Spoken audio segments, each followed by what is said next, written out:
Self-introduction for a little girl on her first day at school. Hello, teacher. Welcome to our class. Would you like to tell us a little about yourself? Okay, teacher. My name is Ria. I am 6 years old. I live in Delhi with my parents and my little brother. I study in class 1 at Sunshine School. This is my first day here and I'm very excited.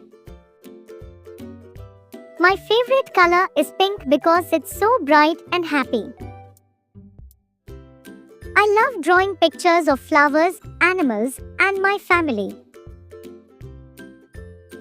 I also enjoy playing football with my brother in the park. In my free time, I like to read storybooks and help my mom. I have many dreams, and one day, I want to become a teacher like you. Thank you for listening to me.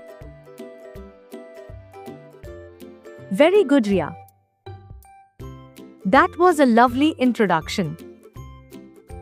We are so happy to have you in our class.